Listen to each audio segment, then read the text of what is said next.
A quick look at a new tent that I just picked up, the Sierra Designs Flashlight 1 UL. It is a 3-season, 1-person tent. Now this is going to be the first time I'm setting it up. I'm doing the voiceover because my neighbors had their windows open and they're literally right above where I am. So real quick, while I'm showing you the poles, I'll go over some of the specs. It does come with 3 poles. 2 of the poles are optional. The first 2 that I just undid there, you can replace those with your trekking poles. And then the pole that goes on the end, which I'm unfolding right now, is a mandatory pole that holds, I guess, what would be the foot end of the tent up. So according to the spec sheet that came with it, it says the minimum weight is 2 pounds 4 ounces. The packed weight is 2 pounds 9 ounces. Has 1 door. Has 18.8 square feet of interior area. Has a gear closet of 2.2 or 3.5 feet because there's 2 different areas or ways you can set up the gear closet. The peak height is 46 inches. The floor material is 40D nylon ripstop. The bottom material is 20D nylon ultralight mesh, and the fly material is 30D nylon ripstop. The poles are DAC NSL press fit, and now it says on here that you can save 6 ounces without the 2 vertical poles. Now I weighed it on my scale and it was right at 3 pounds. So their math is a little off. When it says the minimum weight is 2 pounds 4 ounces, I guess if you took out the optional stake, maybe the 2 optional guy lines, the 2 poles, maybe didn't include the stuff sacks, it would get you to 2 pounds 4 ounces. The poles weigh 6 ounces, and so it's 3 pounds with the poles, and then you just take off the 6 ounces, and that's what you're left with if you use everything else that came with the tent. The ground here is extremely hard. It hasn't rained in a while. It rained all winter. I'm in Germany, but lately it hasn't rained much. And even when it does rain in this area behind the building I live in, the ground stays extremely hard, and there's a bunch of rocks in there. So you're going to see me struggling pretty bad as I attempt to set up the stakes, or get the stakes in the ground.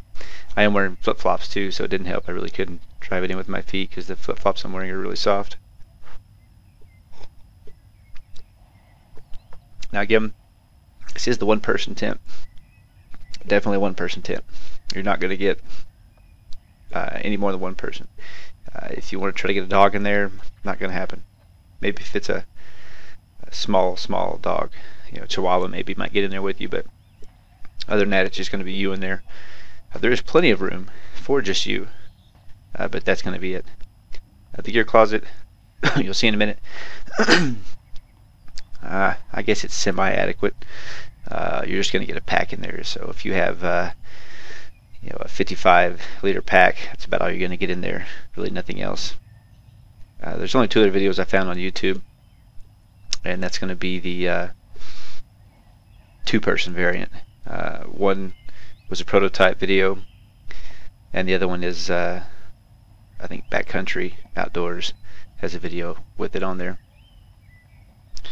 So I did stake it out on 4 corners. I put in the end pole. I do have trekking poles, but I'm just using the poles that came with it. The poles that came with it do have a notch on one end, and that goes at the bottom. And there's just a sleeve that you slide it up into. It's a fairly large sleeve so that you can get trekking poles up there if you wanted to use trekking poles instead. So it's a pretty tight fit to get it up in there. I did pull out the stake on that far end there. Again, I didn't have them maybe an inch in because that ground is so hard, and I didn't have anything to hit the stakes in with. So you see me there struggling trying to get them in. I just got this tent about a week ago. I did buy it from REI. I was doing some research on it, and I couldn't find out much about it again except for the videos. Sierra Designs has a video, and then there's those 2 other videos. And again, I think the weights are a little misleading. If I'd have known that would have been 3 pounds. it's a good tent from my initial impression anyway. But there, you may want to consider other options like the new MSR Hubba.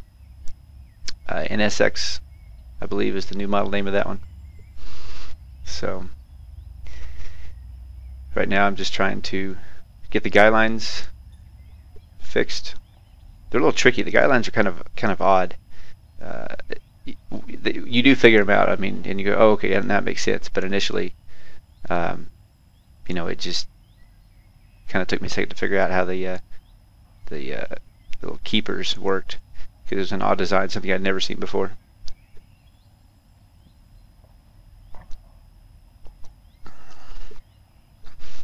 A couple of, and I'll show you in a minute, a couple of problems with the tent which I can live with. The no-seam mesh, there's a couple of spots on both sides where it had been like drawn together or stretched. It still is effective, I think. I don't think anything could get through there, but just something that manufacturer defect. Again, here I am just putting the pole in, sliding it up into the little pocket up there, and the pocket is pretty thick, so you're not going to worry about punching through it. And then I'm just putting it on the bottom. The stuff sack, the one that the poles come in, it's a neat little design, I guess. One end's got a Velcro opening. It's where the stakes are and the guy lines. Comes with 2 extra guy lines. And then the other end is where you slide the poles in. But the poles barely fit in there. And if you don't have them broken down the right way, you try to force them in there. I've already ripped a little bit the stuff sack for the poles. So initially, when I put in the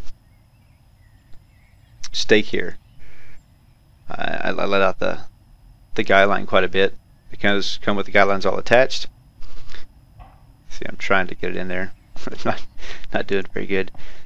But I pulled it out too far, and so that little gear closet area kind of had quite a bit of space between the tent body and where it folds into. So here in a minute I'll come back and fix that. What I'm doing in the back here is I'm staking out the vent at the foot box at the bottom where your foot are. It is covered on mesh by 3 sides, and with the design of this tent, if you have the windows rolled down, which I'll show you in a minute, it's going to breathe extremely well. It's basically just a tarp tent.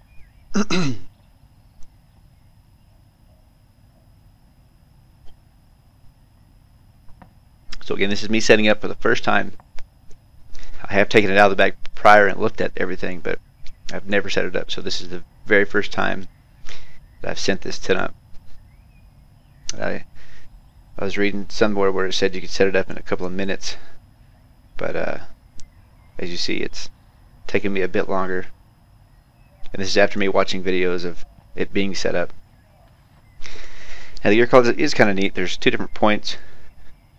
You just clip it to. Now the clips are kind of flimsy. They work, and if you be careful with them, they're not going to break, but they are kind of small and finicky.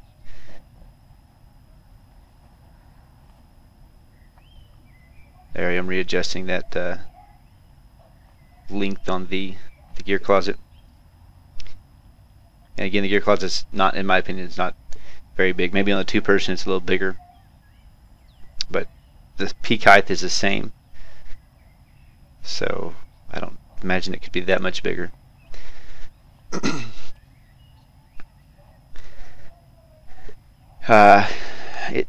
You really can't, that top portion there where I'm looking at down to the foot box, or the area where the feet are, it's not very tight, and there is a tie out point right there, and I was trying to see how I could get it really top pitch, and I just stepped on the stake and knocked it out. But you really can't get that portion over there tight. Believe me, the tit is where the stakes are, they're tight as they can be, and when I put the stakes in, I did them opposite of each other. So I did that the closest side to us on the left, and I did the farther side away on the right, and I just couldn't get that very tight. I'm getting it for the first time just to kind of see how big it is. Now it does have 3 other guy out points, one on the back side where your head is, and then on the very top where the poles go in. So you could guy it out if you needed to for a storm. So you see right there, one side is just mesh with a window. The other side that I climbed in has the door. And right now I'm looking at the I've just now noticed the spots, and I'll show you here in a minute what I'm talking about on the no-seam mesh.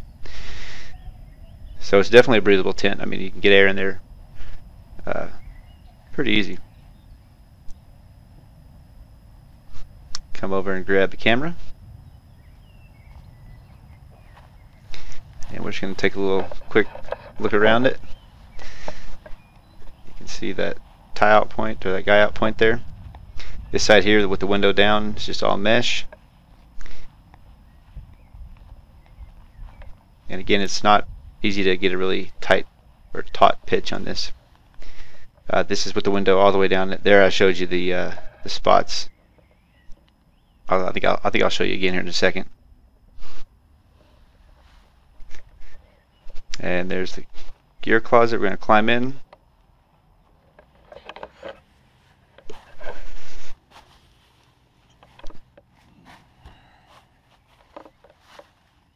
Zipping her up.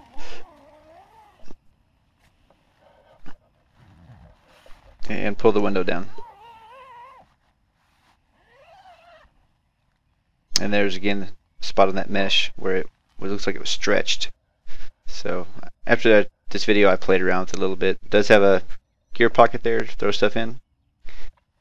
And you could also see the vestibule back there. I think that's the only time I really showed it. I probably should have showed it again. There I am.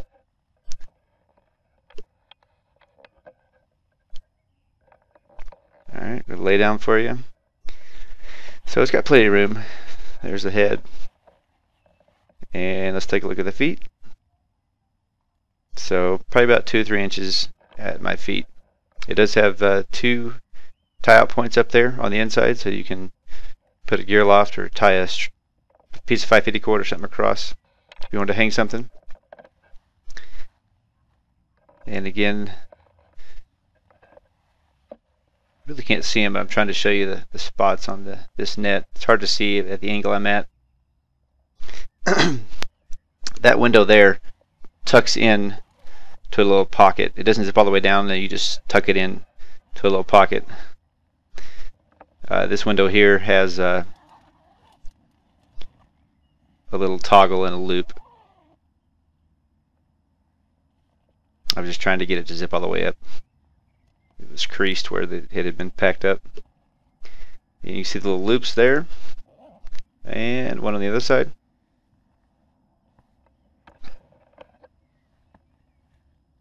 And mesh all the way around. I was just inspecting for more of those spots. There's a little point where you can roll up and tie up that window right there. This is a little toggle. This side doesn't have a toggle, but again, you just tuck it into itself when you undo it.